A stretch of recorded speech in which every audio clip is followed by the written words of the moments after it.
untuk usrah. Usrah ilmuwan. Usrah ilmuwan siri ke-143, iaitu sains takbir urus, bahagi atau runtai. Baik, sebelum kita mendengar apa yang nak disampaikan oleh Prof. Kamal Azizi, kita mulakan majlis kita dengan kita Al-Fatihah.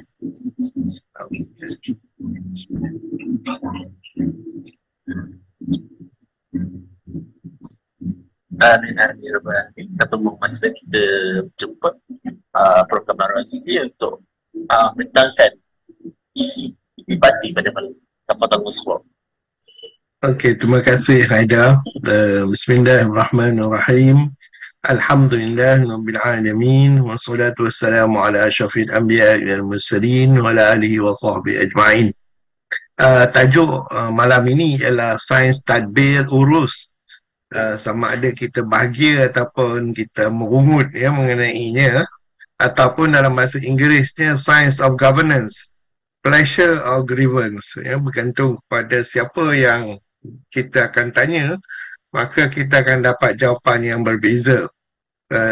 Jadi dalam hal ini, ini penting, terutamanya dari segi negara, kerana urus takbir negara ni kita semua orang tengok, walaupun ada urus takbir di peringkat sekolah, di peringkat lain, tetapi ada satu urus takbir yang menjadi apa orang kata pandangan semua orang. Semua orang akan tengok, dan kadang-kadang dia akan berkait dengan pilihan raya, sama ada rakyat itu merasakan apa yang dilakukan oleh kerajaan itu adalah satu yang baik, jadi patutnya kita undi mereka teruskan, ataupun oleh kerana mereka tidak melaksanakan apa yang dijanji-janjikan, maka kita tidak akan vote pada mereka.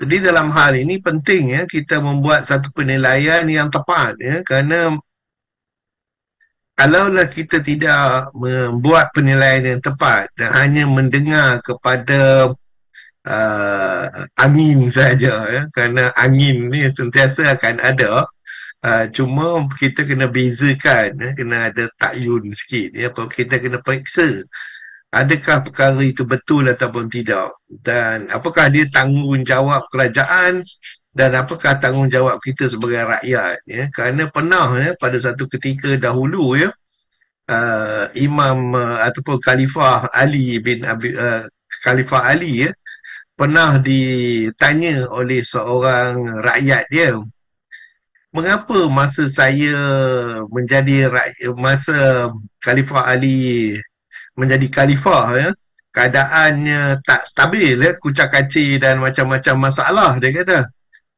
Jadi agaknya apa jawapan Khalifah Ali? Khalifah Ali menjawab bahawa semasa Omar Al-Khattab dan juga Abu Bakar menjadi pemerintah, rakyatnya ialah saya. Saya tahu bila nak taat, bila saya nak komplain, bila saya nak buat sesuatu, dan bila saya sepatutnya mengikut dan membantu kerajaan tersebut. Tetapi sekarang ni apa yang saya dapat ialah orang seperti tuan lah. Mana yang saya kata bagus, tuan kata tak bagus. Mana yang saya cadangkan cara terbaik, tuan kata tak bagus juga. Jadi sampai bila pun tidak akan satisfy. Jadi ini adalah satu apa orang kata cerita yang agak unik lah, yang berlaku pada seorang Khalifah Ar-Rashidin, yang Rasulullah SAW telah katakan, kalau kita nak ambil contoh, elok kita ambil contoh daripada 4 khalifah tersebut, dan salah seorang daripada khalifah itu adalah Ali. Dan contoh ni memang agak unik lah, terutama bagi yang memerintah, because dalam Islam ni tak ada apa yang kita panggil sebagai politik kotor dan politik yang tak betul. Kalaulah pemerintah itu melaksanakan perkara yang baik, yang menjalankan urus takbir yang baik, maka kita sepatutnya menyokongnya. Dan kalaulah dia tidak melakukan perkara yang sepatutnya dilaksanakan, maka kita akan jatuhkan dia pada pilihan raya yang berikut. Tapi sementara 5 tahun itu, oleh kerana kita decide untuk ambil demokrasi sebagai sistem pemilihan pemerintah, maka kita tidak ada pilihan Kita kena tunggulah 5 tahun. Cerita tebuk atap, tebuk ini apa semua ini cerita yang tak logik lah, yang sebenarnya hanya Allah saja yang boleh menilai je nanti di yaumul akhirah adakah ini satu perkara yang baik ke tidak. Tetapi bagi pandangan saya ialah perkara yang buruk. Kita sebagai rakyat, apabila kita telah buat pilihan mungkin pilihan tersebut tak tepat tetapi kita kena biar dia 5 tahun untuk memerintah kerana kita bersetuju mengatakan bahawa kita pilih dia. Dan orang yang lain-lain tu janganlah kita cakap banyak-banyak sangat kecuali lah kita nampak terlampau obvious dia menentang apa yang Allah katakan sebagaimana yang disebut dalam Al-Quran. Kalaulah kita ada berbeza pandangan maka kita berpatah balik kepada Allah dan Rasul. Jadi kita tengok sistem pentadbiran ini kerana sekarang ni banyak sangat diperkatakan mengenai pentadbiran ini, yang ini tak baik lah, itu tak baik lah. So kita nak tengok apa dia sebenarnya dalam pentadbiran ni yang kita perlu tumpukan pemikiran kita. Janganlah kita ikut-ikut sangat orang politik yang tidak mengikut apa yang diminta oleh Islam. Okey. So yang pertama ialah kita lihat dari segi ini ialah ni buku-buku saya yang saya sekarang ni tengah duk jual lah, siapa yang berminat dalam segi politik ini saya bincangkan yang buku yang di bawah sekali tu iaitu Belia Pemangkin Negara Madani, Masjid sebagai Penyatuan Ummah, Musuh Halus bagi Madani, dan juga Serangan ke Atas Nilai-nilai Madani. Jadi ada 4 buku saya berkata mengenai tersebut, dan juga ada lagi lain-lain buku mengenai ekonomi yang kita akan teruskan perbincangannya pada minggu depan, dan juga buku mengenai untuk education terutama dalam pembentuk education. Saya tulis buku rubrik alternatif pendidikan tahap tinggi dan juga bangkit semula bagaimana kita nak bangkitkan semula tamadun Melayu. So itu adalah lebih kurang 11 buku yang kalau siapa yang berminat boleh order daripada saya. Okey, seterusnya. Jadi apa dia yang dikatakan ni pertama kita kena ingat bila kita buat sesuatu di dalam di dunia ini kita buat semuanya kerana Allah. Dan adalah satu janji yang paling besar yang kita kena faham sebagai pemerintah. Ada 7 golongan yang akan mendapat naungan arash Allah Subhanahu Wa Taala di yaumul akhirah nanti. Kerana pada ketika itu keadaannya agak kucak-kacir. Kita bincang dah mengenai kucak-kacir tetapi kucak-kacir pada yaumul akhirah nanti lagi teruk lagi daripada apa yang saya telah bincangkan minggu lepas. Just untuk bagi idea kepada kita bahawa di yaumul akhirah nanti lagi teruk lagi. Masing-masing bersalah kerana apa saja yang berlaku di dunia ini akan dibongkarkan di akhirat nanti, dan tidak ada sesiapa yang terlepas kecuali 7 orang ini. Siapakah dia 7 ini? Ini adalah berdasarkan kepada hadis daripada Abu Hurairah yang mengatakan bahawa 7 orang itu adalah pemimpin yang adil, pemuda yang terdidik dibesarkan dalam ibadah kebaktian kepada Allah, orang yang hatinya sentiasa berpaut rapat dengan masjid, 2 orang yang berkasih sayang kerana agama Allah dan bertemu dan berpisah untuk keredaannya, lelaki yang dipujuk wanita cantik lagi hartawan bagi memenuhi nafsunya tetapi dia menolak dan berkata aku takutkan Allah, dan orang yang menderma secara bersembunyi hingga tangan kirinya tidak sedar apa yang didermakan oleh tangan kanannya, dan mereka yang sentiasa menyebut Allah di masa kesorangan, kesucian, maka berlinanglah air matanya. Ini diriwayatkan oleh Syaitan. Dan ada juga hadis yang sama diriwayatkan oleh Bukhari dan Muslim. Jadi ini adalah satu hadis sahih yang perlu kita berpegang kepadanya, terutama bagi kita yang jadi pemimpin. Anyway, semua orang adalah pemimpin. Saya paling minimum saya adalah pemimpin untuk keluarga saya, dan yang orang lain tu adalah pemimpin ya, bagi rumah dia dan bagi pemimpin dalam kawan-kawan dia. Ya, takrifan pemimpin ni dalam Islam agak mudah, iaitu kalau ada 3 orang berjalan, maka salah seorangnya mesti menjadi pemimpin. Jadi inilah dia pemimpin ya, yang dikatakan oleh Allah. Jadi kalau kita nak duduk di bawah naungan Arsy Allah nanti di yaumul akhirah, maka kita jadilah pemimpin yang baik. Okay? Dan kepentingan pentadbiran ini penting ya, kerana ada beberapa cabaran yang perlu diperhatikan. Pertama, dari segi daya saing globalisasi, dasar dan agensi ya, kerana setiap uh,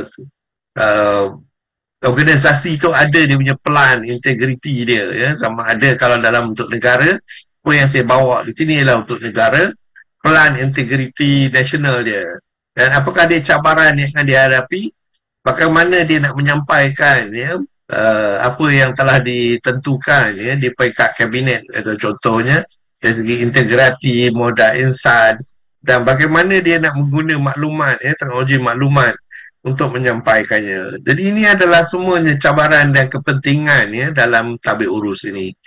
Jadi di Malaysia ya, kita ni sebagai negara ya, kita ada peringkat federal ya, kita namakan peringkat federal yang memerintah keseluruhan Malaysia. Itu adalah sistem politik kita, dan ianya melaksanakan aktiviti-aktiviti berdasarkan pada federal ataupun persekutuan.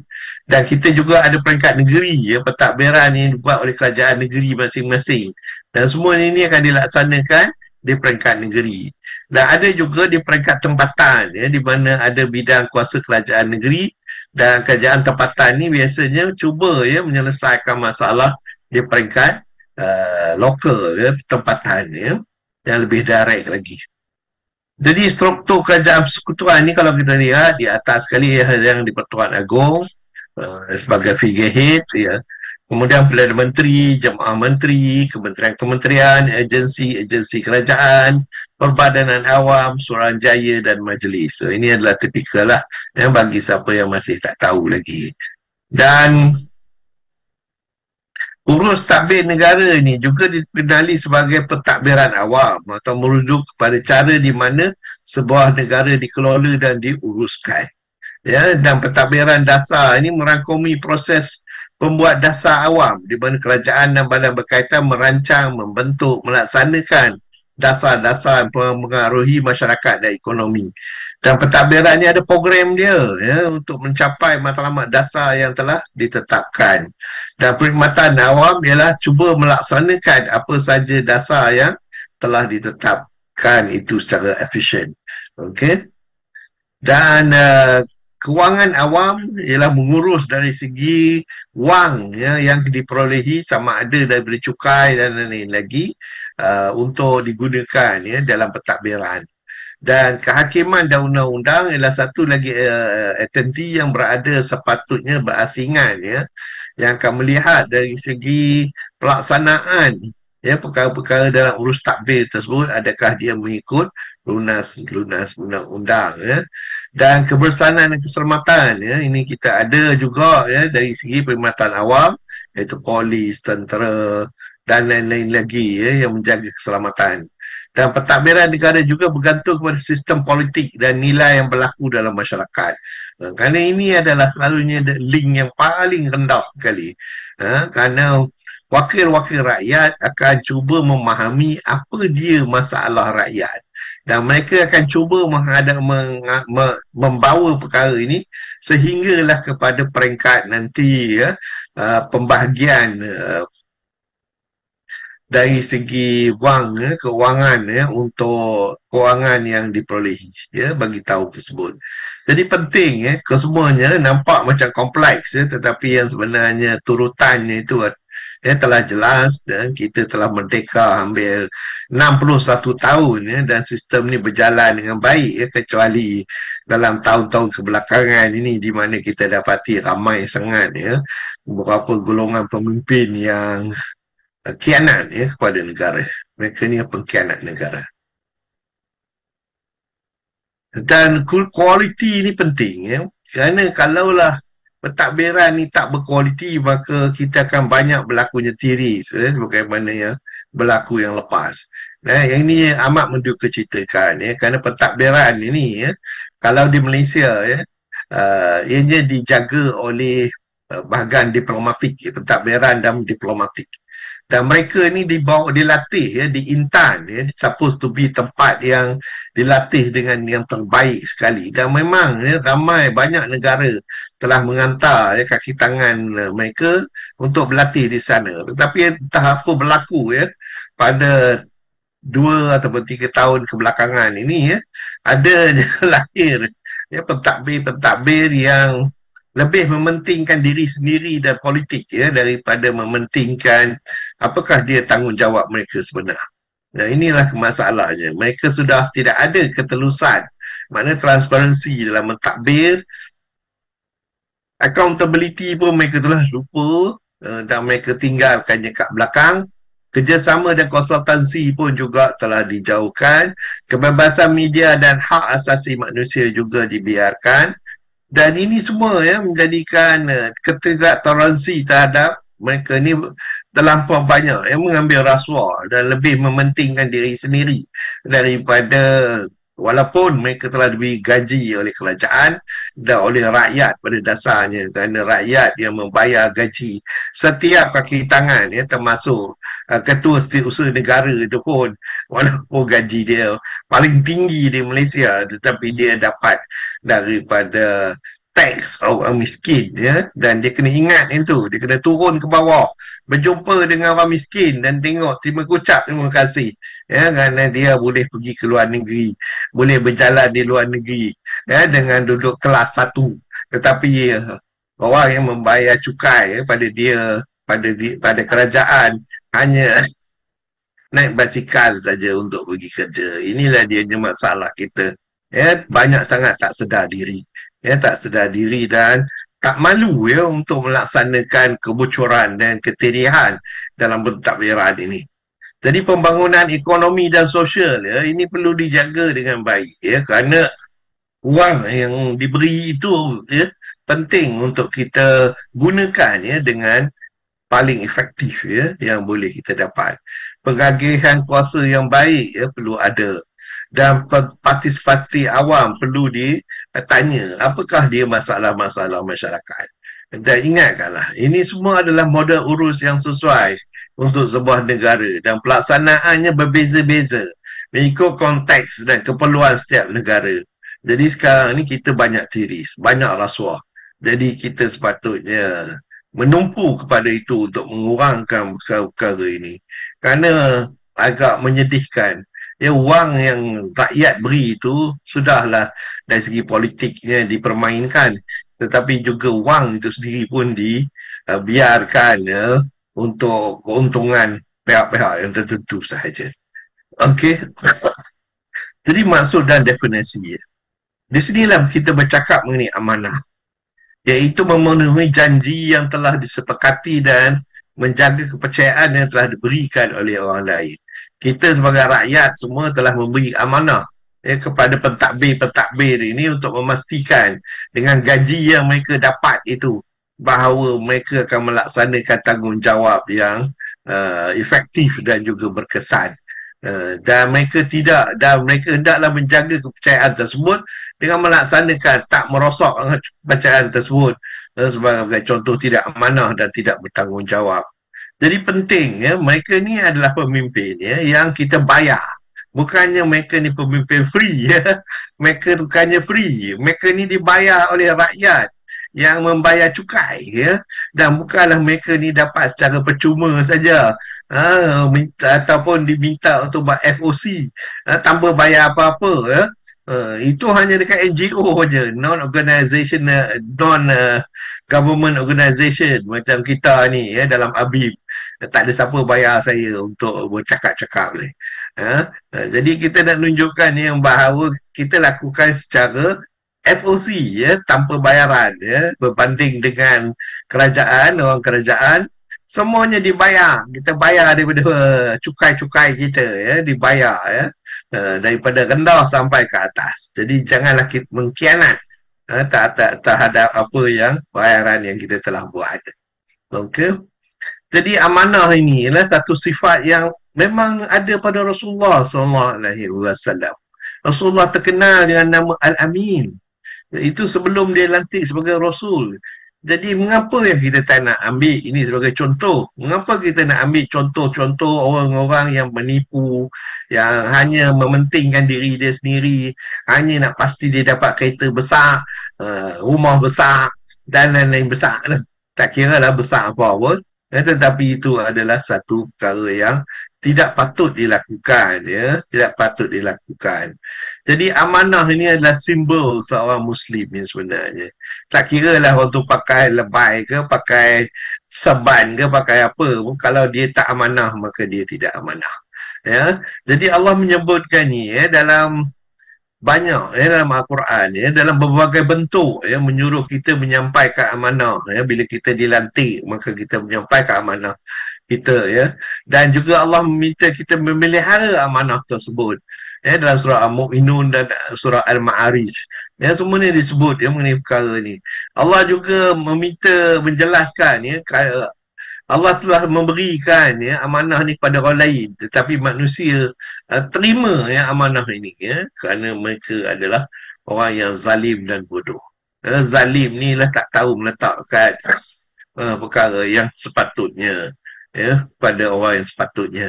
Jadi Allah melaknat mereka yang mengkhianat kepada amanah ini. Jadi kita berhati-hatilah. Kerana akhirat itu pasti akan ada, dan pada ketika tersebut Allah akan menghukum sesiapa yang tidak amanah ini. Okey, jadi penting untuk kita menjaga amanah, dan ini adalah akhlak yang mulia yang untuk orang beriman. Janganlah kita jadi orang munafik. Jadi diperkatakan mengenai perkara ini, jika kamu berada dalam perjalanan pun kita diminta untuk memberi jaminan terhadap apa yang kita pegang. Di antara ahli kitab, jika kamu dalam surah Ali Imran, Allah menunjukkan walaupun orang tu ada ilmu, tetapi kalaulah dia menyerahkan dirinya kepada nafsunya untuk menjadi tidak amanah, maka dia tidak akan menjadi amanah. Jadi berhati-hatilah dan jagalah diri dan nafsu kita. Okey. Dan menyampaikan amanah itu adalah satu kewajipan, bukan sesuatu yang, dan janganlah kita mengkhianatinya, kerana Allah marah pada orang yang mengkhianati. Hendaklah kita memelihara amanah-amanah yang dijanjikan kepada kita, supaya kita boleh masuk kepada syurga Firdaus nanti. Okey. Dan penting dan dicontohkan sebagai ini, dia cerita di antara Nabi Musa dengan dua orang anak ketika mereka mengembala kambing, dan didapati bahawa dia adalah seorang yang baik, dapat dipercayai, yang kuat dan juga dapat dipercayai, Nabi Musa alaihissalam. Dan orang yang melihara amanah dan janjinya, mereka berpegang teguh kepada kesaksian, dan orang yang melihara solatnya, mereka tu akan dimuliakan di syurga. Jadi jawapannya besok adalah syurga. Dan Allah berjanji kepada orang yang beriman, yang mengerjakan amal-amal yang soleh, dan bahawa sungguhnya akan menjadi mereka berkuasa di muka bumi. Maknanya kuasa di bumi ini pun juga Allah akan beri kepada kita kalau kita amanah. Tapi kalau kita tak amanah, memang orang tidak akan memberi kita duduk lama, maka kita akan dibuang keluar dengan cepat. Jadi oleh itu, dua prinsip utama perintah yang mana ditetapkan oleh Allah adalah, pertama, kedaulatan adalah milik Allah. Maknanya kalau Allah nak bagi kat kita, tulijul laila fin nahar wa tulijul nahara fil lail wa tuhrijul mayyita minal hayy wa tarzuqu man tasha'u bighairi hisab. Maka kalau Allah nak bagi kuasa pada seorang tu, maka dia akan beri kuasa. Kalau dia tak nak bagi, maka kita takkan dapat apa-apa. Okey, jadi khalifah ni popular adalah milik semua orang yang beriman, ya. Dan siapa yang akan memegang daulah itu bergantung kepada Allah. Jadi janganlah kita dengki pula, ya. Kalau dah Allah telah beri, ya, kepada seorang itu, maka kita ikutlah. Kalau selagi dia masih lagi mengikut apa yang ditetapkan oleh Allah, kecuali dia mula melencong daripada ketetapan Allah, sebagai contoh mencuri, mengambil rasuah dan lain-lain lagi, maka barulah kita tentang dia. Okey.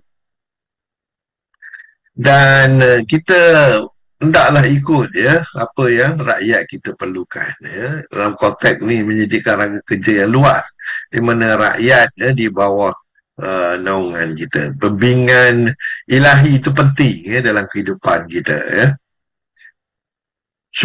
Syura atau perundingan bersama, ya. Jadi dalam sistem negara Islam ini kita ada syura, ya, di mana kita membincangkan, ya, di mana Allah menyebut dalam surah Asy-Syura bahawa urusan mereka diputuskan dengan bermesyuarah antara mereka. Bahkan Nabi walaupun dia ada menerima bimbingan langsung daripada Allah, ya, pernah ditanya, ya, mengenai keputusannya, dan apabila beritahu bahawa itu pandangan dia, maka sahabat memberitahu, ya, ada pandangan yang lebih baik lagi. Jadi nampak ni, ya.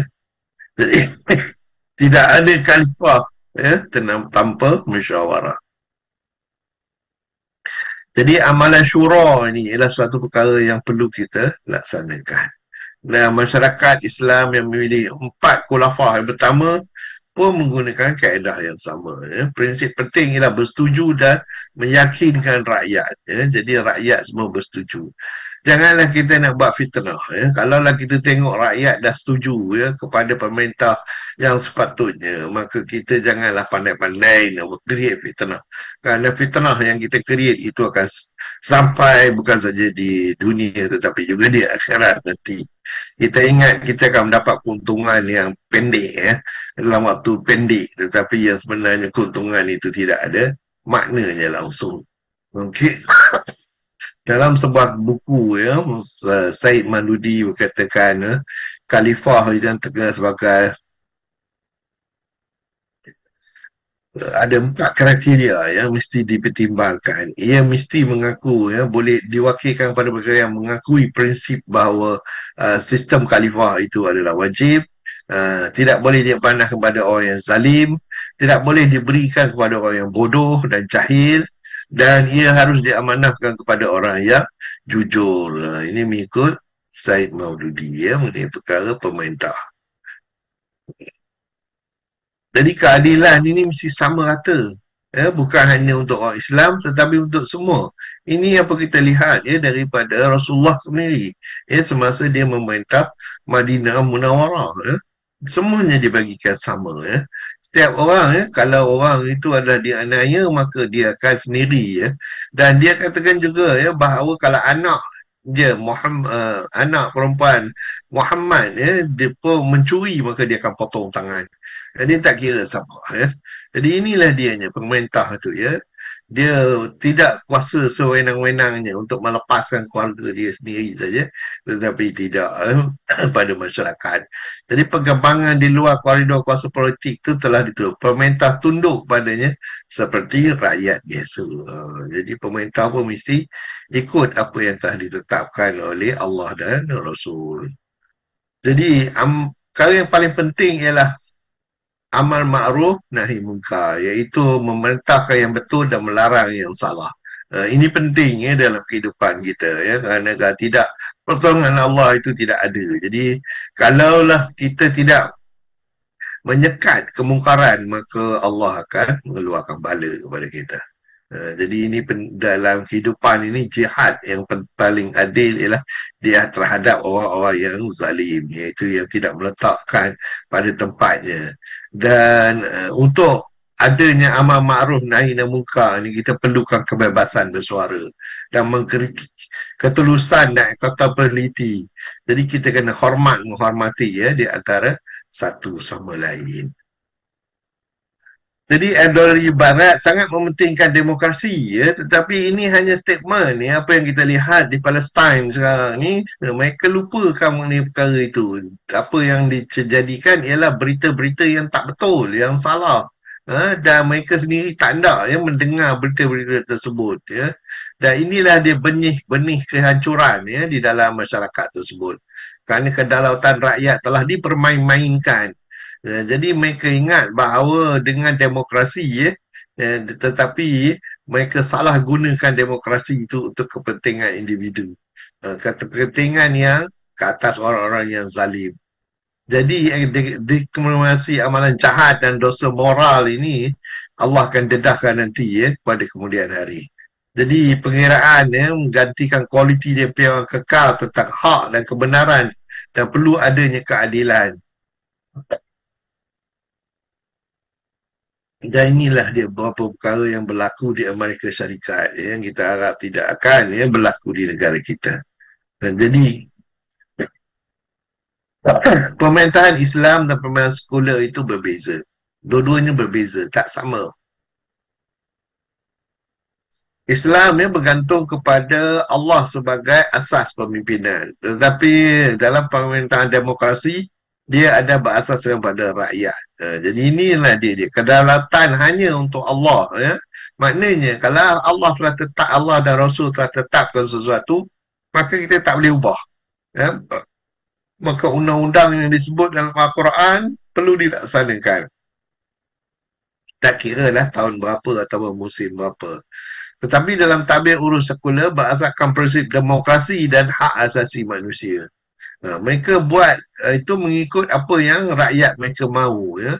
Jadi demokrasi ini bila semua orang setuju. Jadi pengertian demokrasi yang selalu disebut-sebutkan sebagai dari rakyat untuk rakyat dan oleh rakyat.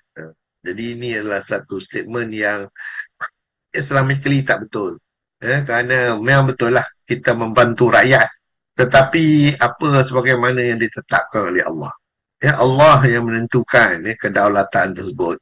Bukannya rakyat. Ya. Sebagai contoh, kalau semua rakyat setuju untuk minum arak, maka itu tak boleh. Ya. Itu juga dianggap sebagai haram. Begitu juga rasuah adalah haram, maka walaupun semua orang decide bahawa ianya halal, dia tetap pun juga haram. Begitu juga dengan riba, Allah telah declare perang ke atas orang yang melaksanakan riba yang kita lakukan sekarang, maka ianya tetap juga adalah satu yang Allah larang. Okey, dan kalau kita tengok dari sudut ini, kita dapati demokrasi ini tidaklah cucuk yang sebaiknya. Banyak perwakilan rakyat yang masih mengedepankan pendapat sendiri dari keperluan rakyat. Rakyat masih mengalami kesenjangan sosial dan ketidaksamarataan. Dan munculnya politik wang dalam pilihan raya lagi menyebabkan banyak masalah. Jadi ini semua menunjukkan bahawa demokrasi itu bukanlah satu yang adil dan efektif dalam menentukan keperluan masyarakat. Okey. Jadi kalau kita nak lihat beginilah perbelanjaan selalunya dilakukan sebuah negara. Kita akan ada satu kita akan kutip duit daripada melalui percukaian, dan berdasarkan kepada perlembagaan itu kita akan ada perundangan, dan fungsi utama perbelanjaan itu ialah untuk membantu kementerian-kementerian untuk melaksanakan tanggungjawabnya kepada rakyat. Jadi kita dapati perbelanjaan ni kita buat selalunya 2 kali setahun. Jadi konsep dia simple je. Kita hasil dan ataupun pinjaman, kita kumpul, kita satukan dan kita belanja. Jadi ini ada hasil, ada pinjaman, dan akhirnya kita akan buat perbelanjaan.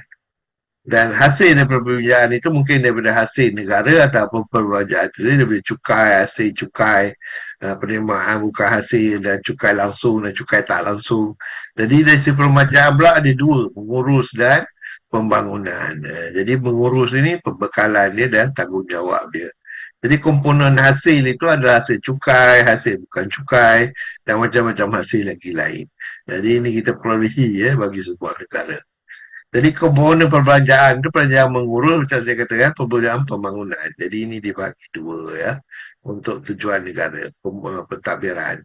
Jadi pusat untuk penyediaan bajet ni selalu ni bermula pada tahun yang ikutlah, kalau tahun Januari dulu 2 Januari 2008, jadi Januari yang akan datang ni adalah 2024 dan seterusnya ya. Dan proses itu ada dia punya step-step dia akhirnya sampai keluar warrant perbelanjaannya sendiri.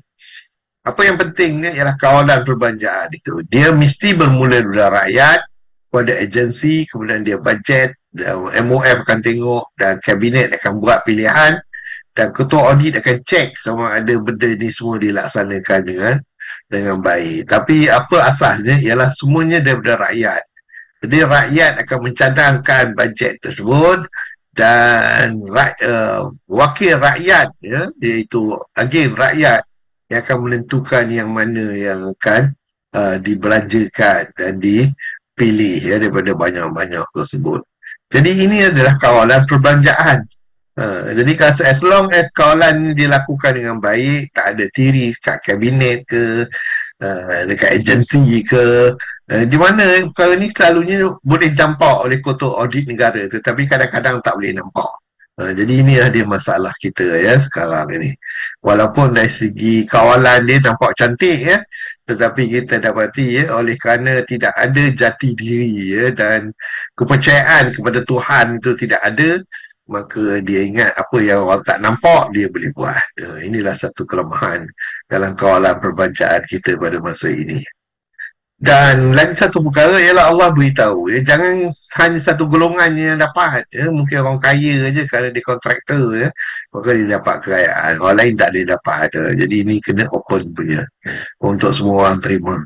Jadi tabir urus yang merujuk kepada pelaksanaan yang tidak efektif, tabir urus yang boleh membawa kepada kompleks konsekutif negatif kepada penurunan negara, yang akan menjadikan organisasi itu menyuruh keadaan amalan mereka dan menjadi pasti punca masalah dalam langkah-langkah pembetulan nanti.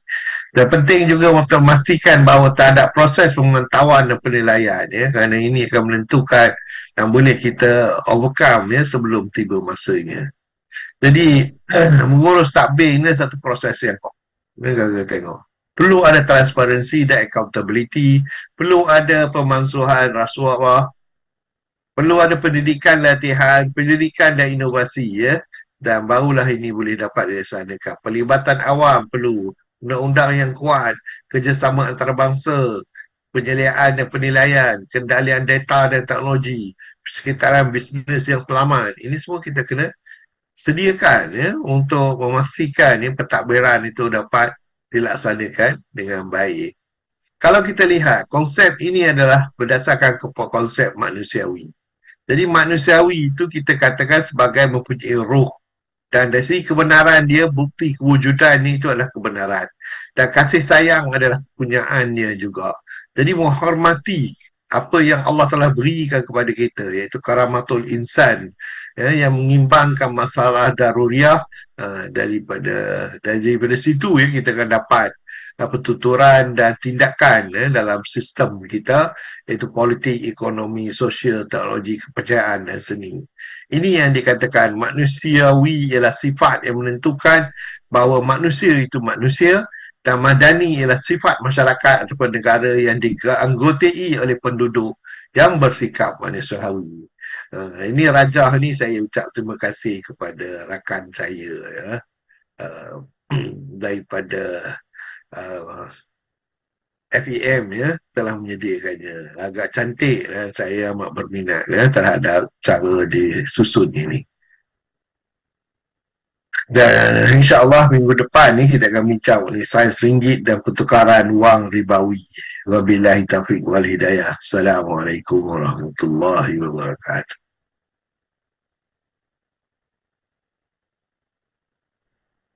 Waalaikumsalam warahmatullahi wabarakatuh. Allahu Akbar. Terima kasih kepada Prof atas perkongsian pada malam ini. Baik, ada dari dalam usrah ini ada mahu bertanya soalan ataupun menambah apa yang telah dikongsikan pada malam ini, silakan. Ada tak?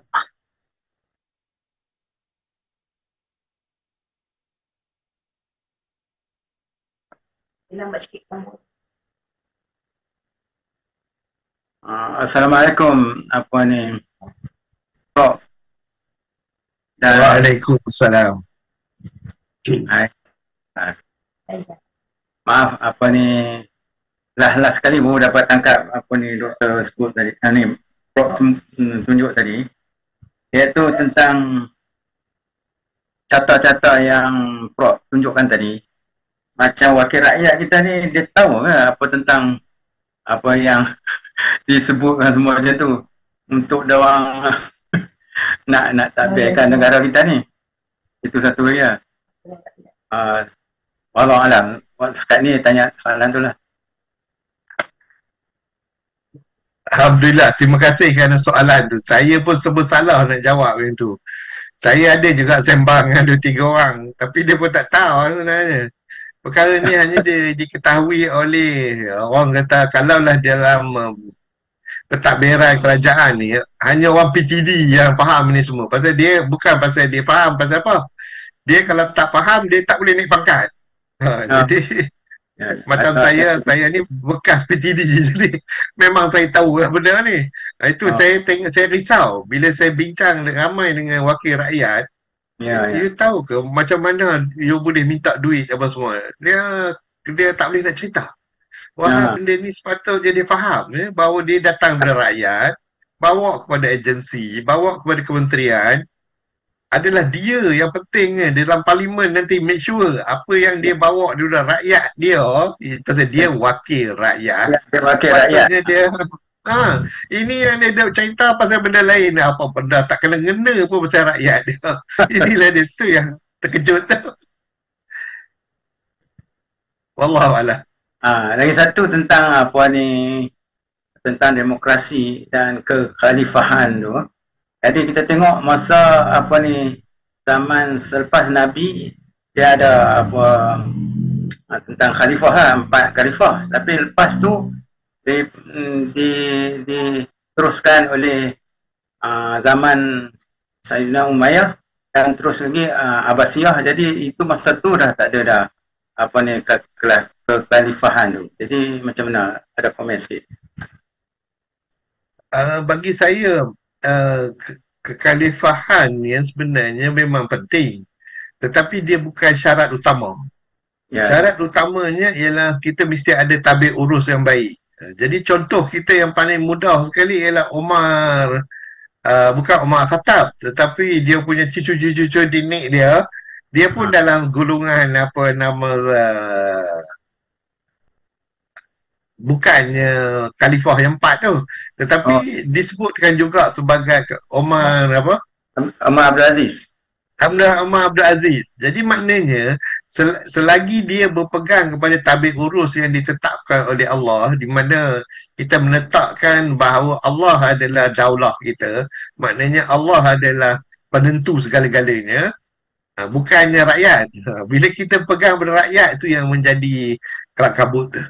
Wallahualam. Okey, terima kasih Prof.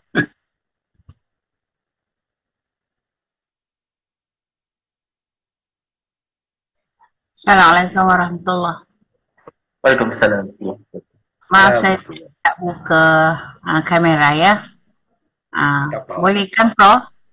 Boleh. Apa? Teruskan.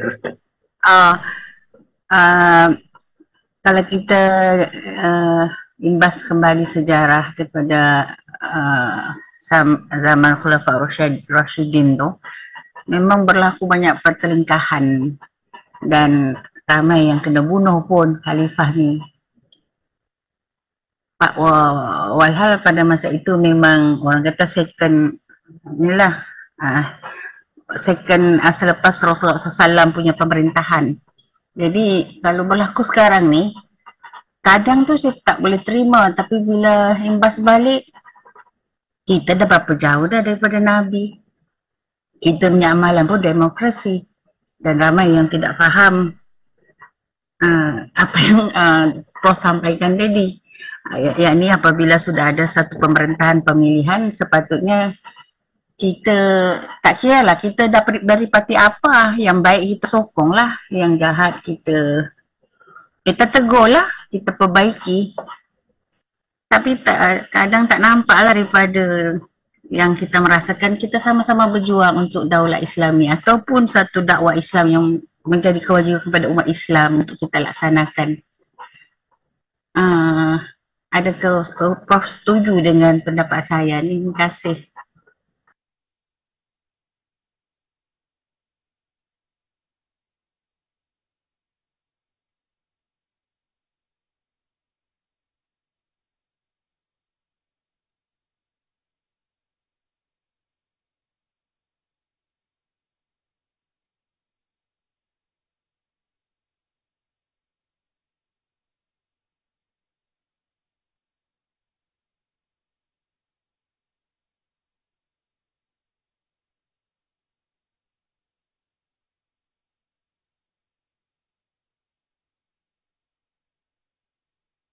Hilang dah Prof. Kita sekejap lah.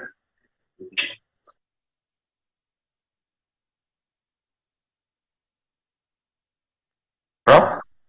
Halo?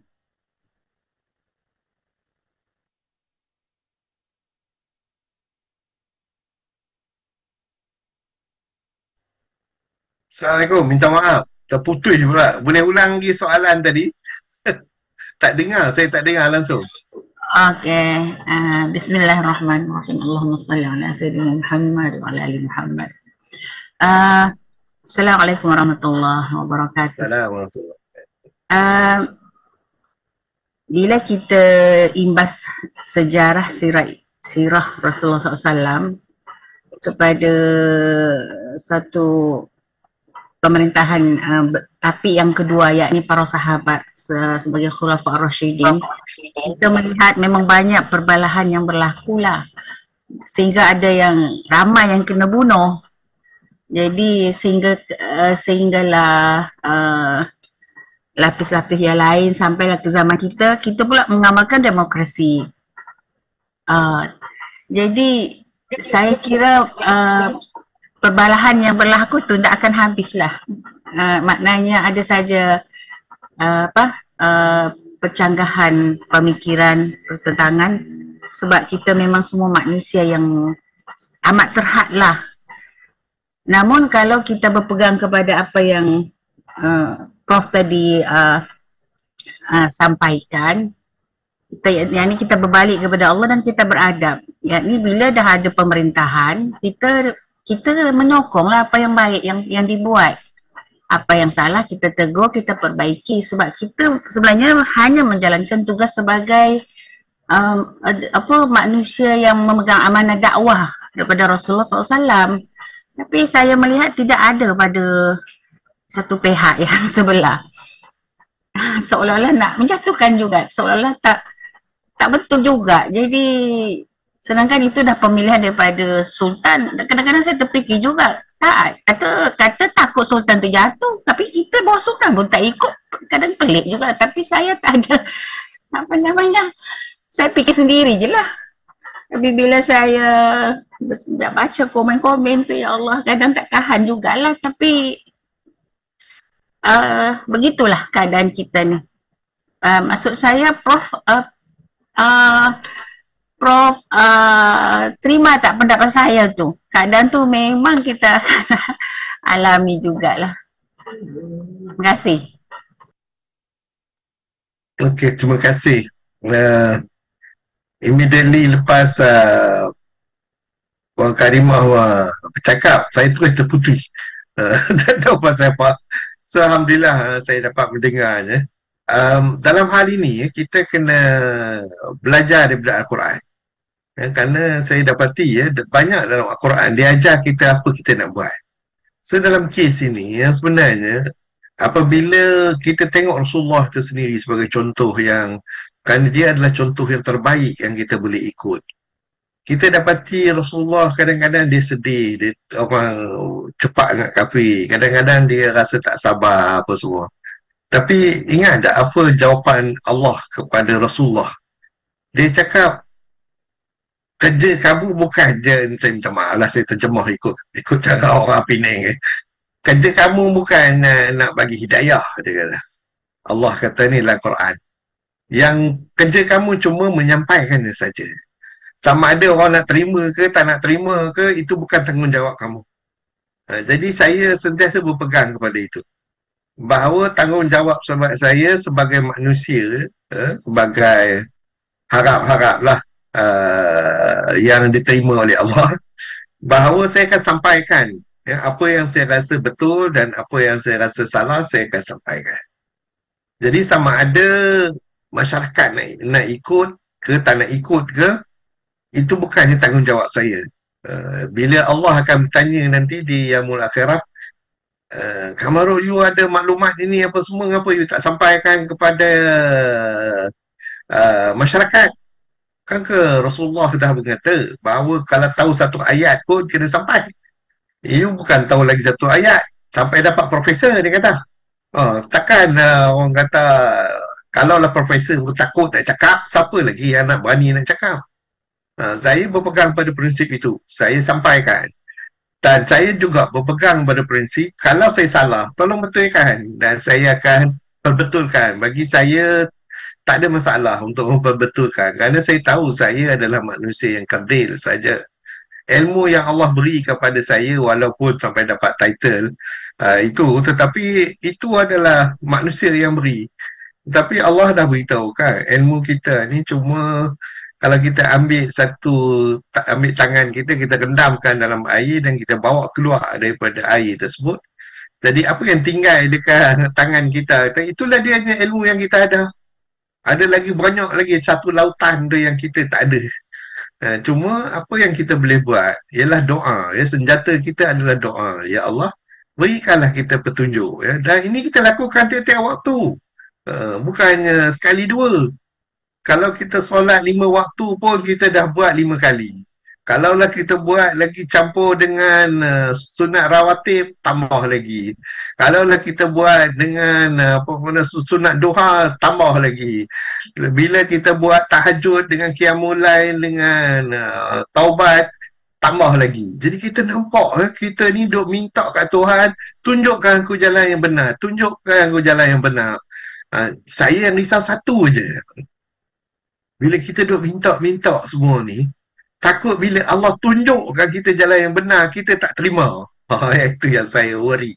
Saya doa pula kepada Tuhan. Bila saya kata saya nak minta jalan yang benar, dan bagilah kekuatan bagi saya untuk terima dia dan melaksanakannya. Yang itulah dia tanggungjawab kita. Kita tak usah sedih, kita tak usah murung ke kerana orang lain tak nak buat ke. Itu dia dengan Allah. Yang itu kita boleh cakap, itu dia dengan Allah. Tanggungjawab kita ialah menyampaikan. Wallahu a'lam.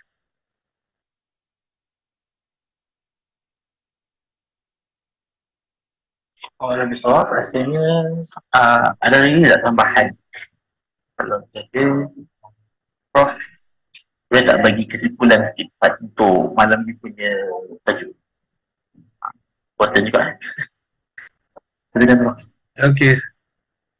Kesimpulan sikit. Ada siapa nak komen? Silakan. Silakan, kalau ada komen atau penambahan.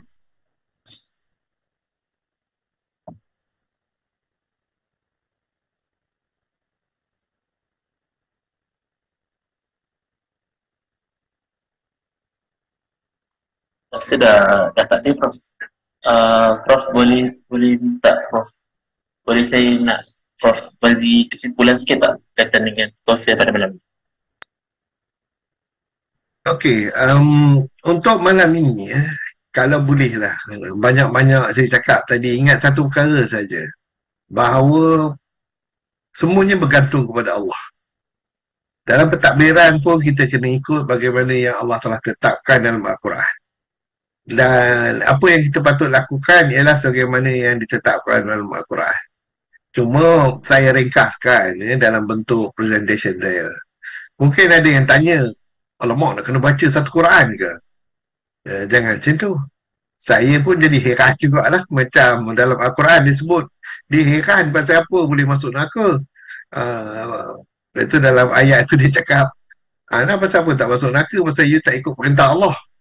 Ini sama juga. Bila saya cakap bahawa semuanya ada dalam Quran, maknanya saya nak beritahu kepada semua yang hadir pada malam ini Kita sepatutnya cuba khatam Quran kalau nak ikut Imam Syafi'i tiap-tiap 3 hari. Imam Syafi'i tu. Jadi kalau siapa yang nak argue dengan Imam Syafi'i, ingatlah kalau rasa-rasanya tak boleh khatam Quran dalam 3 hari, janganlah cuba nak buat itu. Dan kita tengok ulama-ulama lain, Imam Qadawi dia kata dia khatam Quran dalam masa seminggu. Jadi rasanya kita nak argue dengan Qadawi ni dalam masa seminggu boleh khatam Quran ya. Tapi saya ingat ya, untuk kita ni orang-orang biasa ni, kalau boleh baca satu juzuk itu pun, satu ain pun dah cukup dah. Maknanya dalam 5 ayat tu pun satu hari saya rasa dah cukup. Dan lagi satu perkara yang saya ingat nasihat daripada Rasulullah yang saya pegang sehingga hari ini dan saya dapati dia membantu saya, ialah kita kena baca surah Kahfi, the first 10 ayat surah Kahfi. Dalam hadis yang sahih dalam Sahih Muslim dan Sahih Bukhari, dia mengatakan kita membaca surah Kahfi, the first 5 itu supaya menyelamatkan kita daripada fitnah Dajjal. Tetapi banyak ulama mufassirin yang saya muhadis ini yang saya baca mengatakan dia go beyond that. Apa saja fitnah yang ada pada masa kita ni pun, masa kita ni sekarang ni pun Allah akan protect kita. Jadi apakah protection yang paling kurang tadi selain daripada just membaca surah Kahfi, baca tiap-tiap hari. Bila kata Islam ni tiap-tiap hari dia bermula daripada maghrib. Jadi pada maghrib kepada maghrib at least baca 5 surah yang pertama dalam surah Kahfi. InsyaAllah saya yakin fitnah takkan datang dan mengena kita. Wallahu a'lam. Allahu a'lam bishawab. Semoga apa yang telah disampaikan pada malam ini menjadi satu buah fikiran dan perkongsian pada hari dan masa akan datang. Semoga kita hari ini mendapat ilmu yang bermanfaat bagi generasi akan datang. Allahu a'lam bishawab. Saya sudah inilah masa pun sudah sampai ke hujungnya. Jadi kalau tiada boleh nak tambah sikit. Sila ingatkan dia kan tak ada. Sila. Assalamualaikum warahmatullahi taala wabarakatuh. Waalaikumsalam. Alhamdulillah perbincangan malam ini sangat menyenangkan. Ia berbentuk sederhana tetapi bermakna. Itu pertama yang saya nak bagi tahu. Yang keduanya, kita duk komen banyak orang tu orang ni, kita ni buat apa? Itu yang kedua kena kita tanya diri. Yang ketiganya, segala apa pun maknanya berita yang kita terima, macam mesti kita selidik dan sebagainya, yang kita nampak negatif tu kita tak payah teruskanlah, tutup. Sebab ia akan mengganggu fikiran kita.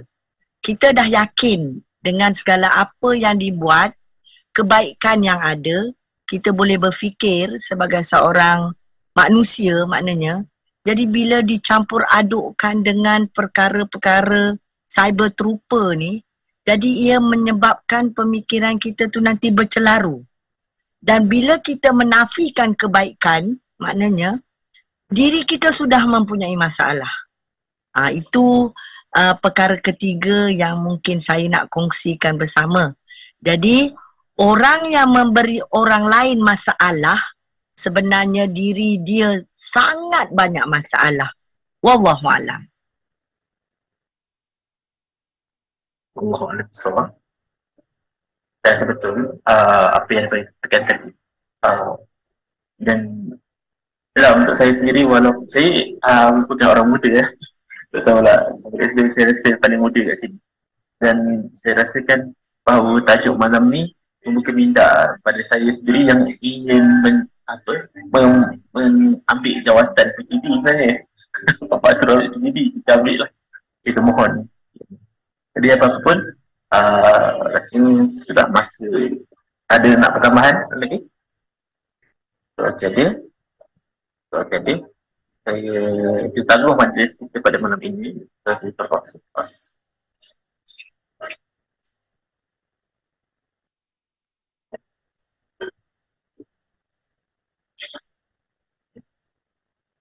Allah Akbar. Okey, situ saja pada malam ini. Moga kita dapat apa yang telah disampaikan dengan baiknya, dan insyaAllah kita jumpa lagi hari dan masa yang sama. Pada minggu depan, wallahualam, kita sudah dengan Taufik Wahid sana-sana. Kita tangguh majlis kita dengan kuasa kepada As.